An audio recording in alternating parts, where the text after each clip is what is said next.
तो बच्चों आज हम सोल्व करेंगे क्लास 10th का शेखावटी मिशन शो। अब देखिए शेखावटी मिशन शो होता क्या है, गेस्ट पेपर है। इसके अकॉर्डिंग, इसके माध्यम से हम 100 में से 100 नंबर ला सकते हैं मैथ्स में। बाकी जो स्टूडेंट जितनी मेहनत करेंगे उतनी लाएगा ही सही, लेकिन फिर भी ये जो पेपर है बहुत ही मोस्ट इम्पोर्टेंट क्वेश्चन से बनाया गया है। इसमें अंक भार वगैरह सबकी PDF उपलब्ध कराई गई है। आप गूगल पर जाकर वहाँ सर्च कर करके और ये PDF पूरी की पूरी प्राप्त भी कर सकते हैं। वहाँ लिखना होगा शेखावटी मिशन शो, जिसमें ही पहली जो साइट खुलेगी उसमें ही आपको ये मिल जाएगी पूरी की पूरी PDF। तो मैं इसी को सोल्व करवाने वाला हूँ। जो बोर्ड एग्जाम आ रहे हैं 2024 के, अभी मार्च में शुरू होने वाले हैं, इनमें ही काम आ जाएंगे आपके। तो देखिए सबसे पहले हम क्या देखते हैं, अंक भार देखते हैं। जैसा कि आपको स्क्रीन पे शो हो रहा है अंक भार दिया गया है हमारे वास्तविक संख्याएं, उसमें कितने 4 नंबर के प्रश्न आने हैं, जिसमें से 2 1-1 नंबर के और 1 2 नंबर का आ सकता है। उसके बाद में बहुपद है, बहुपद में भी ऐसा ही सेम टू सेम 4 नंबर के क्वेश्चन आएंगे। फिर 2 चर वाले रैखिक समीकरण हैं, उसमें भी 4 नंबर के क्वेश्चन आएंगे। द्विघात समीकरण है तो उसमें भी क्या आएंगे, 4 नंबर के आएंगे। ये समांतर श्रेणियाँ हैं, समांतर श्रेणियों में 6 नंबर के प्रश्न पूछे जाएंगे। उसके बाद में दे रखा है त्रिभुज, तो त्रिभुज में भी हमें 4 नंबर के प्रश्न पूछे जाएंगे। निर्देशांक ज्यामिति, इसमें 7 नंबर के क्वेश्चन पूछे जाएंगे, जिसमें ग्राफ वगैरह भी आपके शामिल होगा। उसके बाद में त्रिकोणमिति का परिचय है, ये हमारे होगा 8 नंबर का। त्रिकोणमिति जो होती है उसके 8 नंबर का आएगा। त्रिकोणमिति के अनुप्रयोग ये आएगा हमारे 5 नंबर का। उसके बाद में वृत्त आएगा, वृत्त की जानकारी जो आएगी वो कितने की, 6 नंबर की आएगी। उसके बाद में वृत्तों से संबंधित क्षेत्रफल आएंगे। वृत्तों से संबंधित क्षेत्रफल जैसे कि त्रिज्यखंड, वृत्तखंड वगैरह वगैरह, ये आएंगे हमारे 5 नंबर के। उसके बाद में आता है पृष्ठीय क्षेत्रफल व आयतन। पृष्ठीय क्षेत्रफल आयतन जैसे गोला वोला, बेलन है, शंकु वगैरह जितने भी है, ये सब 6 नंबर के आएंगे। उसके बाद में आएंगे हमारी सांख्यिकी, माध्य, माध्यक, बहुलक वगैरह, ये सब 13 नंबर के आएंगे। ये सबसे इम्पोर्टेंट है सांख्यिकी। इसी के माध्यम से जो है कमजोर स्टूडेंट पास हो सकते हैं। और फिर आएगा लास्ट में प्रायिकता, जो बहुत ही सिंपल प्रश्नावली, ये भी 4 नंबर की होती है। तो इसमें जो जिस प्रकार से डाटा दिए गए उसी के अकॉर्डिंग मैं करवाऊंगा। देखिए सबसे पहले दे रखा है वास्तविक संख्याएं। क्या दे रखा है, वास्तविक संख्याएं। जैसा कि आपको स्क्रीन पे शो हो रहा है, लिखने की जरूरत नहीं पड़ेगी, ऐसा कैसे आपको पढ़ लेना है। वास्तविक संख्याएं सबसे पहले इसमें दिया गया है परिमेय संख्याएं, ऐसी संख्याएं जिनको P/Q के रूप में लिखा जा सकता है। और यहाँ P और Q क्या है, पूर्णांक है। क्या है, P और Q पूर्णांक है, और Q बराबर 0 नहीं होना चाहिए। वही क्या है, परिमेय संख्या है। परिमेय संख्या है जो बटाबटी की संख्या होती है, यही क्या होती है, परिमेय संख्या है। एग्जाम्पल दे रखे हैं जैसे कि 22/7 √225, 2√3/2 ऐसे कोई भी ऐसी संख्या है, एक है परिमेय संख्याएं, बटाबटी की संख्याएं जो होती है। उसके बाद में दे रखी है अपरिमेय संख्या। अपरिमेय संख्या क्या होती है, जिनको P/Q के रूप में नहीं लिखा जा सकता है, वही क्या हो जाएंगे, अपरिमेय संख्याएं हो जाएंगी। जैसे कि अपरिमेय संख्याओं में जैसे कि अपरिमेय संख्याएं जैसे कि √2, √3, √7, √5, ये वाली संख्याएं, जैसे पाई है, जैसे पॉइंट वाली संख्या है, अशांत अनावृत जो दशमलव चलता रहता है, जैसे 2.03333 ऐसे चलता ही रहता है। तो ये क्या है, यह है अपरिमेय संख्या है। और जो अंडर वाली संख्याओं से जितनी भी संख्याएं बनती है, जैसे कि 2√3, ये क्या है, अपरिमेय संख्या है।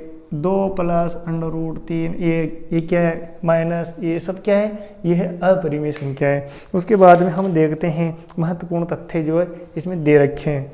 एक परिमेय संख्या में कोई अपरिमेय संख्या जोड़ते हैं या घटाते हैं, तो जोड़ हो या अंतर हो तो हमें एक अपरिमेय संख्या ही प्राप्त होती है।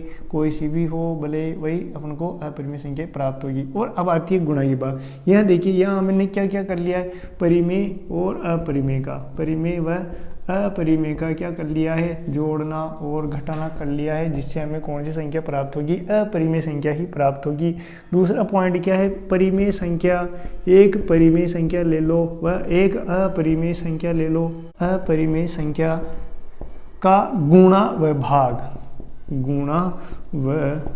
भाग इसका क्या होगा, इसका गुणा व भाग भी क्या एक अपरिमेय संख्या ही होगी, एक अपरिमेय संख्या ही होगी। और तीसरा पॉइंट है हमारा दो अपरिमेय संख्याएं, दो अपरिमेय संख्याएं, दो अपरिमेय संख्याएं, इनका जोड़ बाकी गुणा भाग, इनका जोड़ बाकी गुणा भाग परिमेय भी हो सकता है, परिमेय संख्या भी हो सकता है, और एक अपरिमेय संख्या भी हो सकता है। परिमेय व अपरिमेय कुछ भी हो सकता है। ठीक है, इसके बाद हम आगे देखते हैं। अब आता है हमारा अंक गणित की आधारभूत प्रमेय। अंक गणित की आधारभूत प्रमेय क्या होती है, तो प्रत्येक भाज्य संख्या जो होती है उसको अभाज्य संख्याओं के गुणनफल के रूप में व्यक्त किया जा सकता है। यही क्या है, यही अंक गणित की आधारभूत प्रमेय है। और देखिए ये जो गुणनखंड होते हैं, गुणनफल होते हैं, ये अपने क्रम के बिना क्या होते हैं, अद्वितीय होते हैं, क्रम के बिना अद्वितीय होते हैं। यही क्या है, अंक गणित की आधारभूत प्रमेय होती है। और यह एक इम्पोर्टेंट बात यह है कि एक न तो भाज्य संख्या है और न अभाज्य संख्या है, इसलिए एक को किधर भी नहीं गिनते, न तो भाज्य में गिनते हैं न अभाज्य में गिनते हैं। उसके बाद में हम देखते हैं दो धनात्मक पूर्णांकों के एलसीएम और एचसीएफ या तो अंक गणित की आधारभूत प्रमेय के माध्यम से निकाले जाते हैं या फिर गुणनखंड विधि द्वारा, अभाज्य गुणनखंड विधि द्वारा निकाले जा सकते हैं। मान लीजिए हमें कुछ देखिए दो संख्याओं का अगला है, दो संख्याओं का गुणनफल, दो संख्याओं का गुणनफल बराबर उन संख्याओं का एलसीएम गुणा उन्हीं संख्याओं का एचसीएफ होता है। एक ये है इंपॉर्टेंट चीज़ें जो है हम इसमें से देख रहे हैं। दो संख्याओं का गुणनफल बराबर उन्हीं संख्याओं का एलसीएम गुणा उन्हीं संख्याओं का एचसीएफ होता है। देखिए उदाहरण दिया गया है, उदाहरण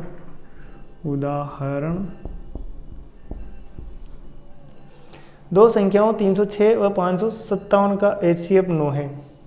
दो संख्याओं 500, देखिए जैसे कि उदाहरण दे रखा है, दो संख्याओं 306 व 657, इनका एचसीएफ दे रखा है 9। कितना दे रखा है, एचसीएफ 9 दे रखा है, एचसीएफ 9 दे रखा है। और हमें क्या याद करना है, एलसीएम याद करना है। हमें क्या याद करना है, एलसीएम याद करना है। तो 9 को हम इधर भेजते हैं, 306 गुणा 657 बटे 9 बराबर हमारा एलसीएम। यहाँ हम 9 का भाग इसमें दे लेंगे, इसमें 9 तिया 27, 3 बचेगा, 9 चौक 36। अब हम 34 को 657 से गुणा कर लेते हैं, 657 को हम 34 से गुणा कर लेते हैं, बराबर एलसीएम आ जाएगा हमारा एलसीएम आता है 22,338 हमारा क्या आ जाता है, एलसीएम आ जाता है।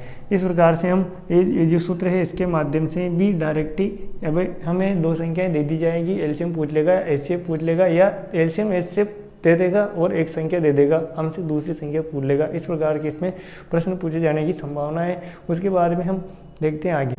पहले दी गई संख्याओं में उनका जो एचसीएफ होता है किसी भी संख्या से बड़ा नहीं होता है, और हम जो एलसीएम निकालते हैं तो एलसीएम किसी भी संख्या से छोटा नहीं होता है। दो सहभाज्य संख्याएं जो होती है उनका एचसीएफ हमेशा 1 रहता है। कितना रहता है, 1। यहाँ एक उदाहरण भी दिया गया है, अभाज्य गुणनखंड विधि द्वारा 6, 72, 120 का हमें एचसीएफ एंड एलसीएम अपन को निकालना है। क्या क्या निकालना है, एचसीएफ एलसीएम निकालना है। तो देखिए हम इनके सबसे पहले तो क्या करते हैं, अभाज्य गुणनखंड करते हैं। 6 के अभाज्य गुणनखंड हो जाएंगे 2 तिये 6, 3 एकम 3। 6 के अभाज्य गुणनखंड 2 गुणा 3 गुणा 1 हो जाएंगे। यहाँ देखिए 72 के भी अभाज्य गुणनखंड कर लेते हैं, तो 2 से 36 हो जाएगा, 2 से 18 हो जाएगा, 2 से 9 हो जाएगा, 3 और 3। इस प्रकार से हमारे 72 के भी अभाज्य गुणनखंड जाएंगे 2 गुणा 2 गुणा 2 गुणा 3 गुणा 3। कुल घात के रूप में लिख देते हैं 2 की घात 3 की घात 3 गुणा 3 की घात 2 गुणा 1, इस प्रकार से। और हमारे 120 के अभाज्य गुणनखंड हो जाएंगे, ये इधर साइड में मैं निकालता रहता हूँ। 2 छंग 12, 2 से हमें 30 बार, यहाँ 2 से हमें 3 15, ये 3 से 3 बजे 15, 5 एकम 5, इस प्रकार से हमारे अभाज्य गुणनखंड 2 गुणा 2 गुणा 2 गुणा 3 गुणा 5 गुणा 1। ये हम इसको घात के रूप में लिख देते हैं, 2 की घात 3 गुणा 5। ये हमारे अभाज्य गुणनखंड। इनकी घातें, जिनकी घातें कोई नहीं है उनकी घातें 1 1 है, ये इस प्रकार से।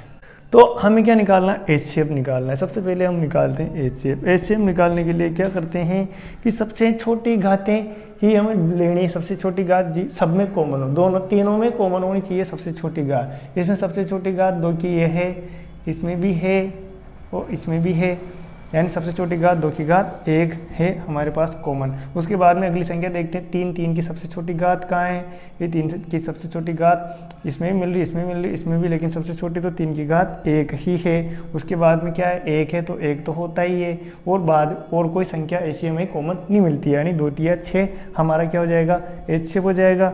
उसके बाद में हम LCM देखते हैं, LCM सबसे बड़ी घातें देखनी है। 2 की सबसे बड़ी घात कहाँ मिलेगी, ये है और ये है, तो 2 की घात 3 है। उसके बाद में 3 की सबसे बड़ी घात कहाँ मिलेगी, 3 की सबसे बड़ी घात ये है, 3 की घात 2 है, कितनी है, 3 की घात 2 है। और उसके बाद में अगला गुणनखंड क्या होगा, 5 होगा, 5 की सबसे बड़ी घात 5 ही है, और हमारे पास और ऐसा कोई डाटा नहीं है, तो हमारा एलसीएम हो जाएगा 2 की घात 3 का मतलब 8 होता है, गुणा 3 की घात 2 का मतलब 9 होता है, गुणा 5, 8 9 72 गुणा 5, 9 72 और 72 को 5 से गुणा करते हैं तो 360 हमारा एलसीएम आएगा। HCF 6 आया और एलसीएम कितना आया, एलसीएम आया 360। इस प्रकार से जो है हमारा ये सोल्व होता है। देखिए ये जो शेखावटी मिशन 100 है, ये एक तरह से जो स्टूडेंट होते हैं उनके रिवीजन के लिए भी बहुत ही अच्छे प्रयास किए गए इसमें। ये अगर इनका रिवीजन करना हो तो बहुत ही शानदार जो है ये पेपर दिए गए हैं, रिवीजन बहुत ही अच्छा होगा इससे। और देखिए अगला उदाहरण दिया गया है, 3825 के अभाज्य गुणनखंडों को गुणनफलों के रूप में हमें व्यक्त करना है, तो इसके अभाज्य गुणनखंड ऐसे कर लेंगे 3825। देखिए यह हम इन सबको जोड़ दें, यहाँ 2 का भाग जाता ही नहीं, 5 2 7 होते हैं, 7 8 15 होते हैं, 15 3 18, यानी कि इसमें 3 का भाग जाएगा, 3 एकम 3, 3 दूना 6, 2 बचेगा, 3 7 21, कितना बचेगा, 1 3 3 5 15, 1 3 7 10 5 15, इसमें भी 3 का भाग जाता है, 3 चौके 12, 3 दूना 6 और 3 बचे 15। इसमें 5 का भाग जाएगा, इसमें 3 का भाग नहीं जाएगा, तो 5 8 40 और 5 5 25 हो जाएगा। इसमें भी 5 का भाग जाएगा 17 बार, और 17 में 17 का ही भाग जाता है। इस प्रकार इसके गुणनखंड हो जाएंगे 3825 के अभाज्य गुणनखंड 3 गुणा 5 गुणा 5 गुणा 17 गुणा 1। इसको ऐसे भी लिख सकते हैं 3 की घात 2 गुणा 5 की घात 2 गुणा 17 की घात 1। इस प्रकार इसके अभाज्य गुणनखंड हो जाएंगे। आगे देखते हैं। अब आगे कुछ प्रश्न दिए गए हैं, जो देखिए निम्नलिखित में से कौन सी अपरिमेय संख्या नहीं है। देखिए अपरिमेय संख्या, जहाँ पहला ऑप्शन दे रखा है अपन को √10। √10 जो है एक अपरिमेय संख्या है, √24 एक अपरिमेय संख्या है, √35 एक अपरिमेय संख्या। लेकिन √180 का जब हम वर्गमूल निकालते हैं तो 11 का बनता है। हमारा ऑप्शन 4 हो जाएगा सही। 121 √121 क्या है, अपरिमेय संख्या नहीं है। 2 माइनस √3 है, तो यह है क्या है, एक अपरिमेय संख्या। क्या है ये, अपरिमेय संख्या है, अपरिमेय संख्या। आंसर 2 हो जाएगा। इसके बाद में आता है पाई 1 है। पाई क्या है भाई, पाई परिमेय संख्या है क्या, ये अपरिमेय संख्या है क्या, वास्तविक संख्या है क्या, या दोनों।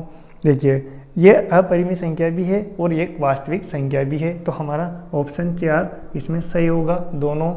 उसके बाद में देखते हैं हम दो संख्याओं का मस यानी कि HCF। दो संख्याओं का HCF कितना दे रखा है, HCF दे रखा है, दो संख्याओं का HCF 15 है। कितना है, 15 है। वह उनका लस है, LCM कितना दे रखा है, 105 दे रखा है। यदि उनमें से एक संख्या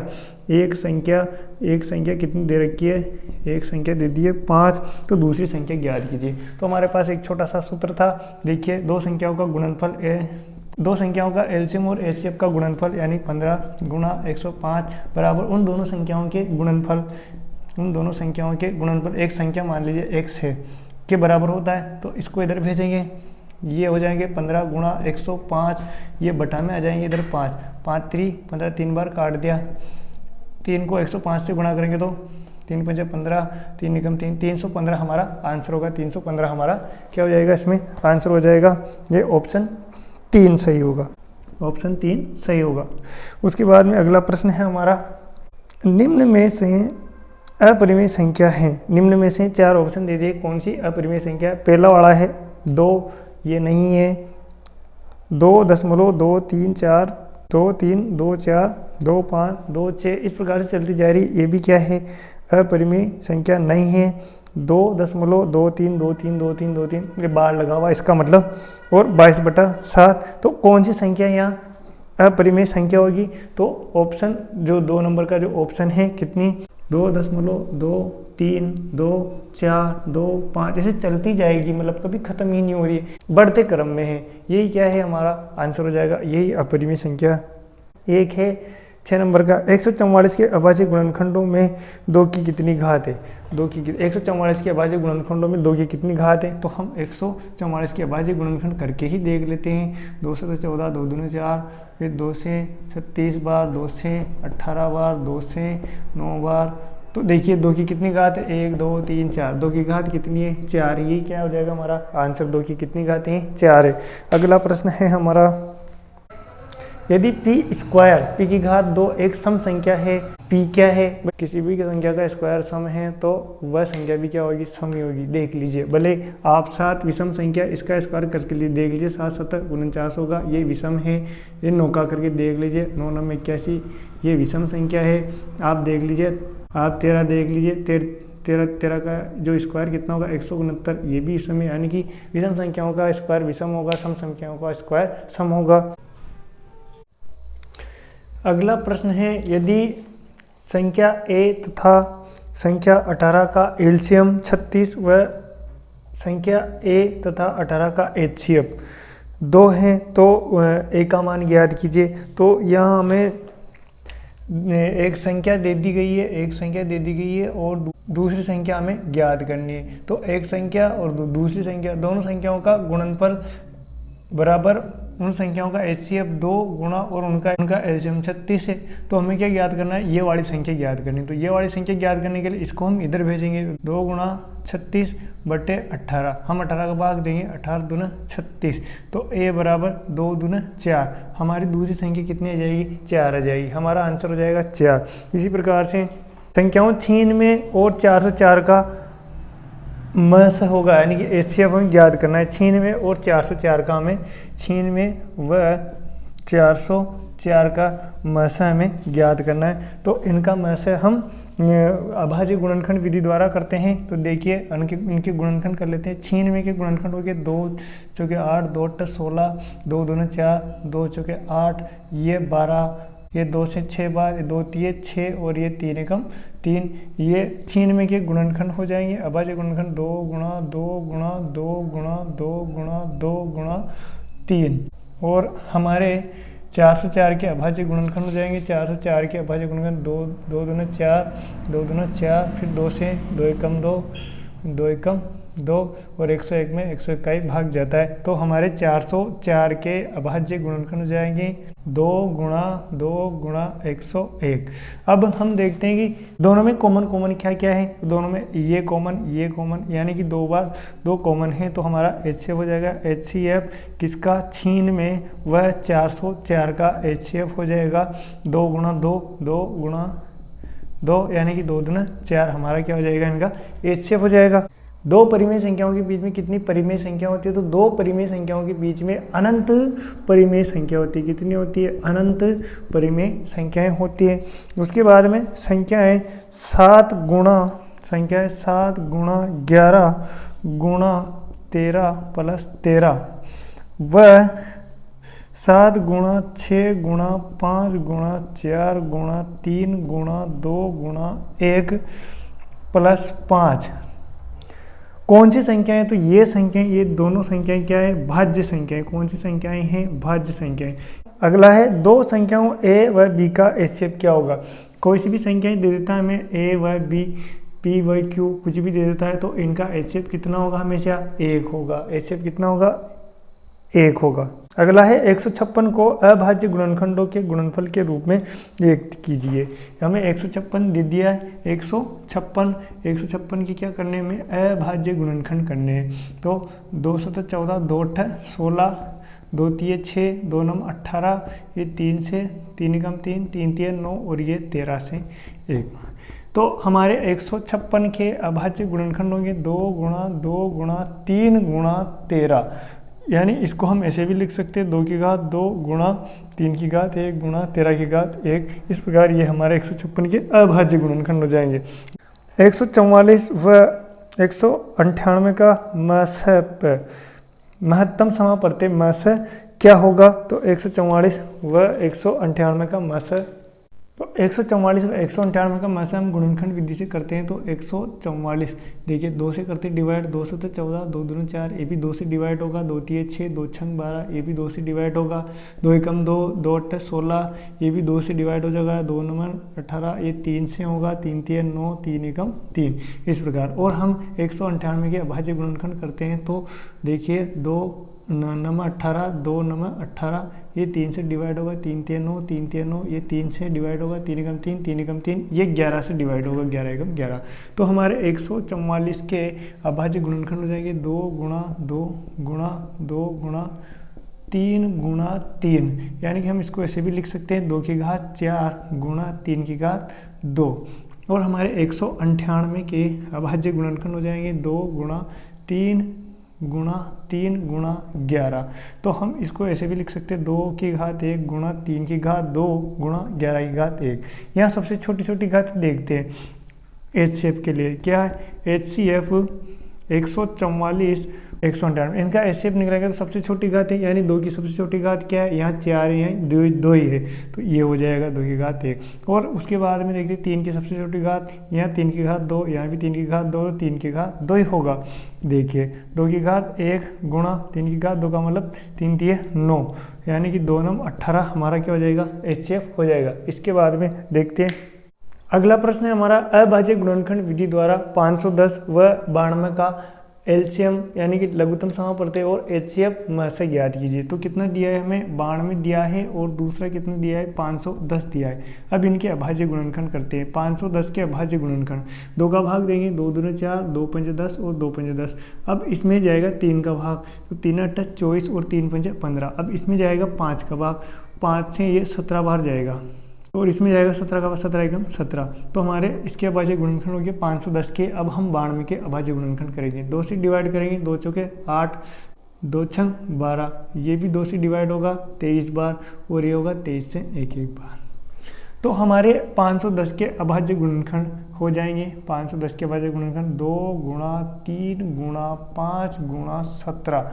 जिनकी घातें नहीं दे रखी उनकी घातें, सबकी घातें कितनी हो जाएंगी, 1 1 हो जाएंगी।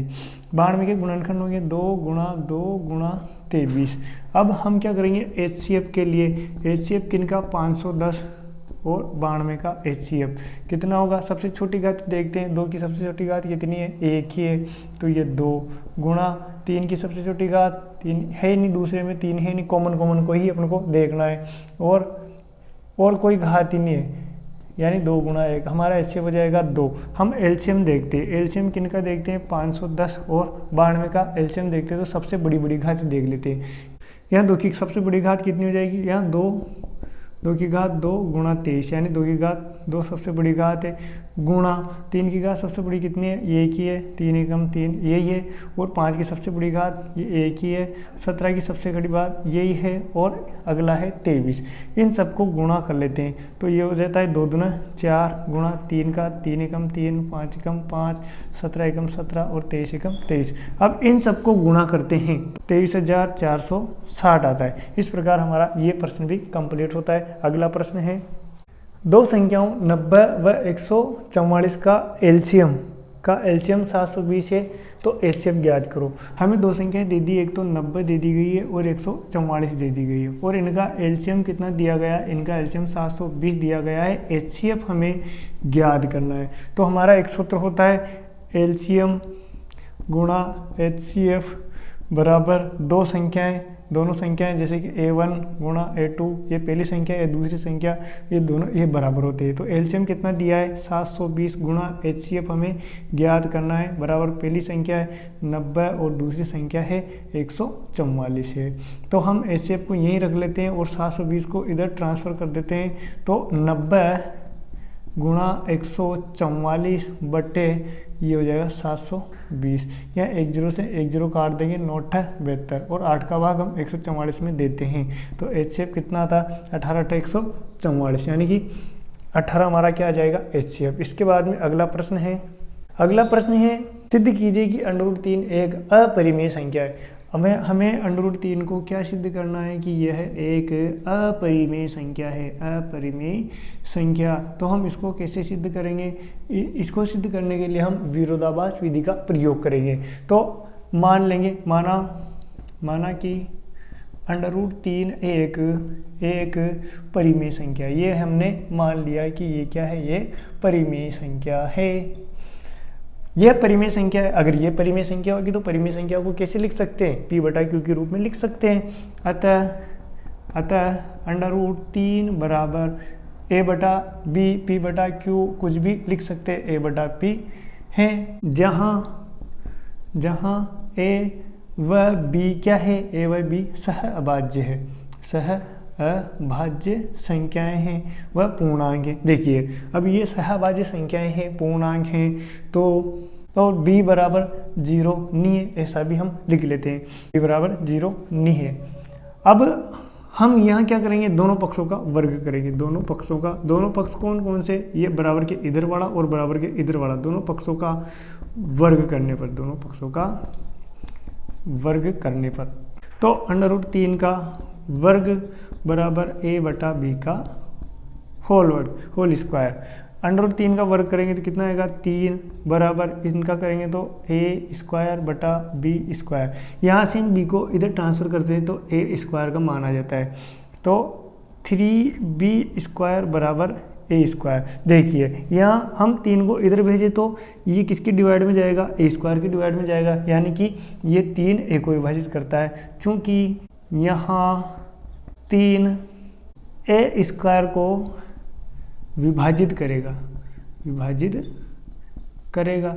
अगर ये 3 A² को विभाजित करता है तो हमारी एक प्रमेय है, उस प्रमेय के अकॉर्डिंग, इसलिए 3 A को भी विभाजित करेगा। 3 A को A² को विभाजित करता है तो A को भी विभाजित करेगा,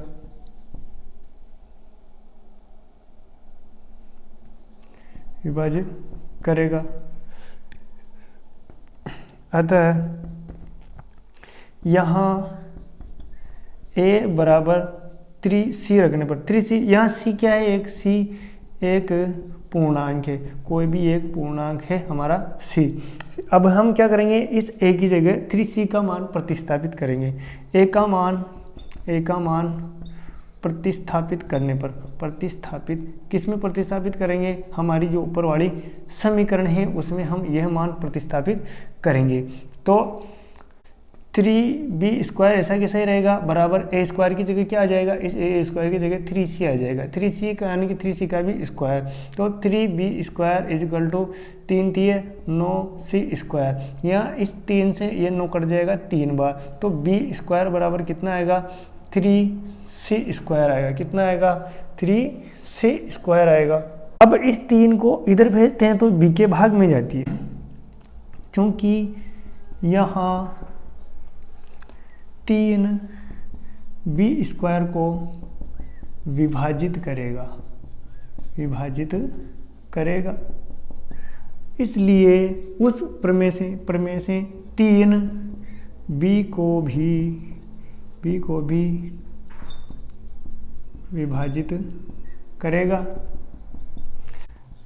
अतः A व B का कम से कम, भाई ये 3 यहाँ भी विभाजित कर रहा है, यहाँ भी विभाजित कर रहा, तो ये इसका गुणनखंड ही तो हुआ ना, दोनों का उभयनिष्ठ, दोनों का गुणनखंड हुआ। कम से कम A व B का कम से कम एक उभयनिष्ठ गुणनखंड,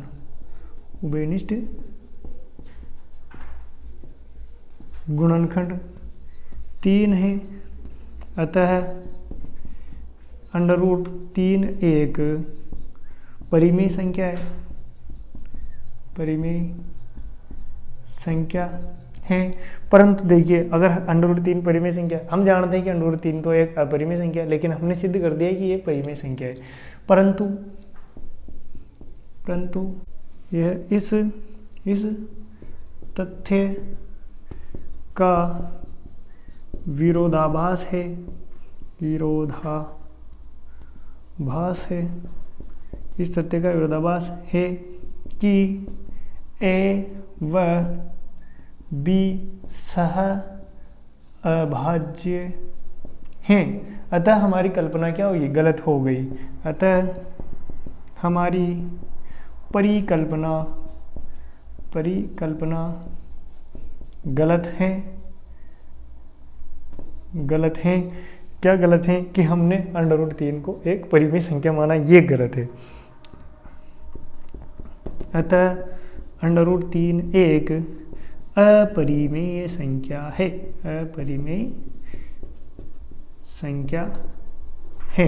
इस प्रकार हमारा ये प्रश्न भी कंप्लीट होता है। ये प्रश्न इंपॉर्टेंट है, या तो √3 का, √2 का, या √5, 7, 11 किसी का भी एक प्रश्न डेफिनेटली आएगा। अगला प्रश्न है हमारा, सिद्ध कीजिए कि 5 - √3 एक अपरिमेय संख्या है। कौन सी है? 5 - √3 एक अपरिमेय संख्या है। ये हमें क्या करना है, सिद्ध करना है। तो हम इसके विरोध में, विपरीत में मान लेंगे कि माना कि 5 - √3 एक परिमेय संख्या है। क्या मान लेंगे कि ये एक परिमेय संख्या है। यदि ये परिमेय संख्या है तो इसलिए इसे P/Q के रूप में भी लिखा जा सकता है। अतः 5 - √3 बराबर P/Q या A/B होगा, जहाँ P और Q क्या है, पूर्णांक है, या हम कह देंगे सह अभाज्य है। या हम √3 को इधर और इसको इधर भेज लेंगे, तो ये बनेगा हमारा √3 बराबर 5 - P/Q। देखिए, चूंकि यहाँ 5 P Q सभी क्या है, पूर्णांक है, सभी क्या है, पूर्णांक हैं। अतः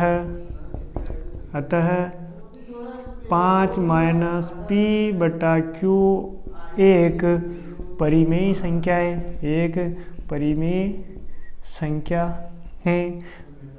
अतः √3 भी एक परिमेय संख्या होगी। √3 भी एक परिमेय संख्या होगी, जो कि इसका विरोध करता है कि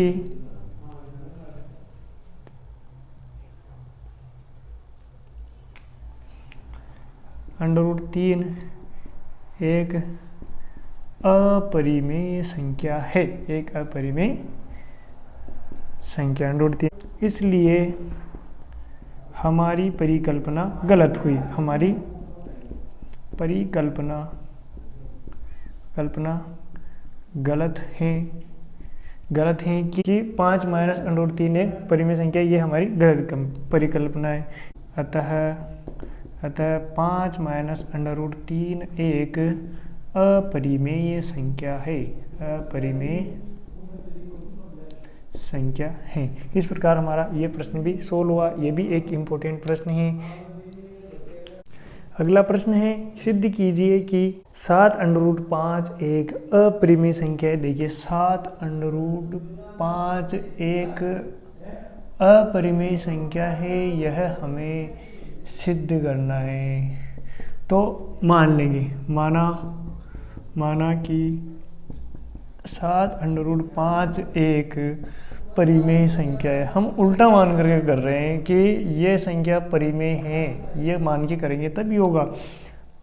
ये एक परिमेय संख्या है। अगर ये परिमेय संख्या है तो इसे P/Q के रूप में, A/B के रूप में लिख सकते हैं। अतः 7 √5 बराबर A/B ऐसे हम लिख सकते हैं। यहाँ A व B सह अभाज्य है, सह अभाज्य है, तथा यह B बराबर 0 भी नहीं होगा। अगर परिमेय संख्या है तो B बराबर 0 भी नहीं होगा। अतः √5 बराबर a/7b। इस 7 को मैंने इधर भेज दिया जो बटा में चले गया। यहाँ चूँकि यहाँ a b 7 सभी क्या है, पूर्णांक है, सभी पूर्णांक हैं, सभी पूर्णांक हैं, इसलिए a/7b एक परिमेय संख्या होगी, परिमेय संख्या है। अगर ये सही परिमेय संख्या है, a/7 भी परिमेय संख्या है, तो √5 इसके बराबर में है। अतः √5 भी एक परिमेय संख्या होगी, एक परिमेय होगी। अतः 7 √5 एक परिमेय संख्या होगी, परिमेय संख्या होगी। परंतु यह गलत है, परंतु यह इसका विरोधाभास है कि √5 एक अपरिमेय संख्या है, अपरिमेय संख्या है। इसलिए हमारी कल्पना क्या हो जाएगी, हमारी परिकल्पना गलत है कि √5 एक परिमेय संख्या है। अतः हम कह देंगे 7 √5 एक अपरिमेय संख्या है। इस प्रकार हमारी जो है वास्तविक संख्या वाला चैप्टर अध्याय खत्म होता है। तो शेखावटी मिशन 100 बहुत ही महत्वपूर्ण और इम्पोर्टेंट प्रश्नों से बनाया गया है। जिन्होंने ये बनाया ये लगातार 2 साल से चला रहा है, 2021 से चला रहा है, और जो है स्टूडेंट्स को इसका बेनिफिट भी मिलता है। तो चैनल को लाइक करें, सब्सक्राइब करें और शेयर ज़रूर करें। धन्यवाद।